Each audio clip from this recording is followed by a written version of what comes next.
So Dr. Goyal has been a person that I'm very amazed to meet. He has been on a raw food diet for years, for 4 decades. And of course, Dr. Virendra Mishra, he's another man who's not had even a grain of sugar for decades. 20 years. 30 years, that's 3 decades. These people are examples of how you can live, alienating yourself from what you see regular. Because, like Dr. Goyal said in his words, the few words that he told us, that the regular foods that we get is a lot of toxin. We must try and avoid it as much as possible. He's not propagating the idea that we avoid the normal food we get, but try to inculcate more natural foods into our lives. और प्राकृतिक चिकित्सक ये कल के हैं, कितने बन करके खड़े हो गए हैं और उनके बीच में हैं। आप एक शिक्षाविद होने के साथ साथ बच्चों की दुनिया में पूरी तरह से दिन रात लगी रहती हैं और उनको किस तरह से स्वस्थ रहने के लिए क्या कहती हैं, क्या प्रेरणा देना चाहेंगी इस मंच से? Thank you, Mishra ji, for this amazing question. My first and most important thing that I would like to share with you all is become aware of your body. It is a wonder machine, a machine that nobody can match. Like every machine, it requires very little, or rather, unlike many machines, it requires very little care and maintenance. If you are aware of what suits you, if you are aware of how to take care of it, not just your physical body, not just your physical wellness, right from your mind, I think you have the solutions for everything. So, healthy body, healthy mind, healthy lifestyle will make sure that you're a winner in every field. Thank you. Thank you. Doctor Rita Jayrath, आप world body builder, चौंकाने वाली बात है हम पुरुषों के लिए। एक यंग लड़की ने किस तरह से अपनी पहचान को यहाँ खड़ा कर दिया, और जो नई पीढ़ी है, जो घर घर में जो लड़कियाँ हैं, जो यौवन मौजूद है, वो अपने आप को कैसे इतना बलशाली हृष्ट पुष्ट बना सके, इसके लिए आप उनके लिए क्या कहो? मेरे लिए सबसे बड़ी प्रेरणा मेरा बेटा है। वो एक ऑटिस्टिक बच्चा है और अभी 34 इयर्स का है मेरा बेटा, और मुझे ये मालूम था कि मुझे अपने मरते दम तक और उसके मेरे जाने के बाद भी उसकी सेवा करना ही है। उसके लिए जो सबसे ज़रूरी चीज़ है वो ये है कि मैं स्ट्रॉन्ग रहूं, और स्ट्रॉन्ग रहने के लिए जो सबसे ज़रूरी चीज़ है वो है एक्सरसाइज। मैं जब बॉडी बिल्डिंग में आई तो बेटे को सिखाने के लिए जिम गई थी, और तब मैं उस टाइम पे आज से 20-25 साल पहले लोगों से लड़ रही थी कि women also must take care of their health. And ये जो हमारा इंस्ट्रूमेंट है टू डू आवर कर्मा, इसका ध्यान रखना हमारा धर्म है, और हमें इसके लिए न्यूट्रिशन चाहिए। जैसा कि अभी कहा गया है, बुद्ध भगवान ने कहा था आपको सिर्फ हाथ मुट्ठी भर खाना चाहिए। ये जो शरीर है ये बहुत फॉरगिविंग है, आपने जो भी किया उसको बार बार आप उसको, ये नेचर में ऐसी चीज़ें हैं कि आप इसको वापस से क्लीन कर सकते हो, प्योर कर सकते हो। फल सब्जियां एंटीऑक्सीडेंट से भरी पड़ी हैं, और हर चीज़ में जो नेचर की चीज़ है उसमें एंजाइम्स हैं क्योर करने के लिए।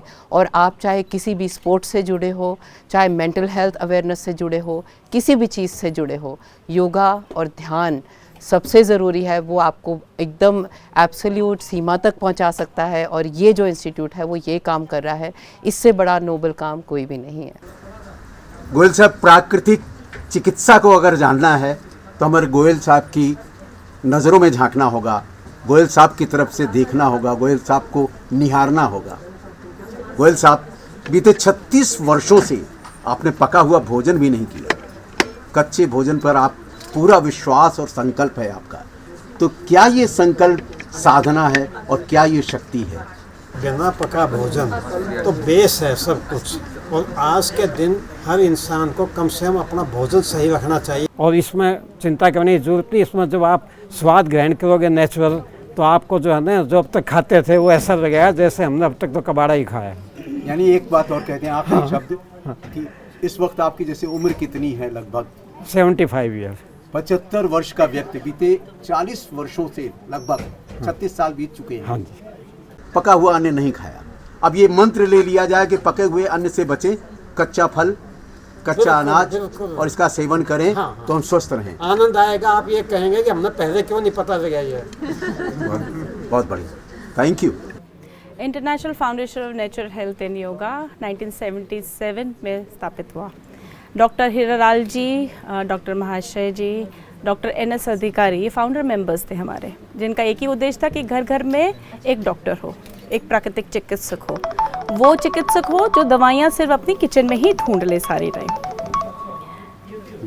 और यही संकल्प उनका मैं आगे बढ़ा रही हूँ।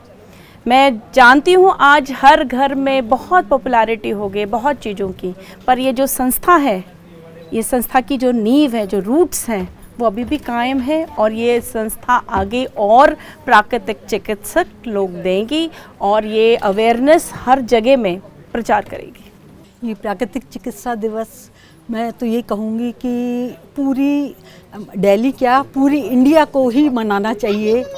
और अभी जो हमारे प्रधानमंत्री जी ने प्राकृतिक चिकित्सा दिवस 18 नवंबर को घोषित करके और पूरी इंडिया में, इवन इंडिया से बाहर भी, विदेशों में भी प्राकृतिक चिकित्सा दिवस मनाने की घोषणा की है।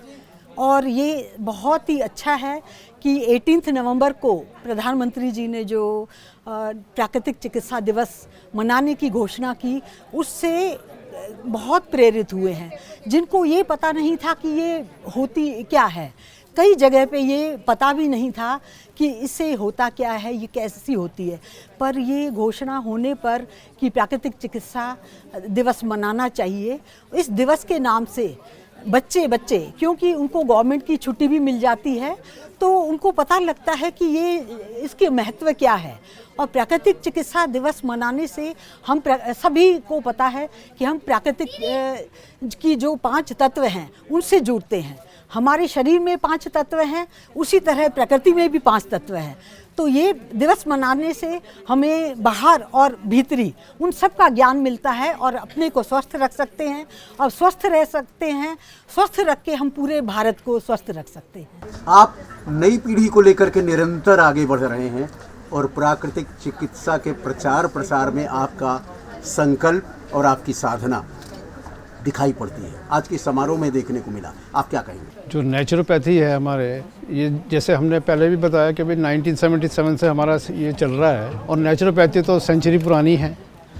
तो नेचुरोपैथी जो पहले जो था हुआ करती थी, जो योगा का ही ज़्यादा वो बोलबाला था, लेकिन अभी जो नेचुरोपैथी है, नेचुरोपैथी जो 5 एलिमेंट्स से जो जुड़ी है, और उसके साथ साथ जो अभी जो नई सरकार आई है, जो नई सरकार चल रही है, उनका जो 18 नवंबर से जो प्राकृतिक चिकित्सा दिवस जो एक नेशनल लेवल पे या इंटरनेशनल लेवल पे जो घोषणा की है, उससे पूरे भारत में ही नहीं पूरे विश्व में भी इसका प्रचार हुआ है।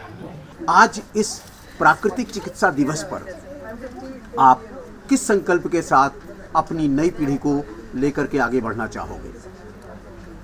आपने कहा कवि भी हैं, बेसिकली कवि और योग बहुत ज़्यादा अलग अलग नहीं है। तो 2 पंक्ति के साथ एक बहुत श्रेष्ठ कवि की 2 पंक्तियाँ आपको बोलता हूँ।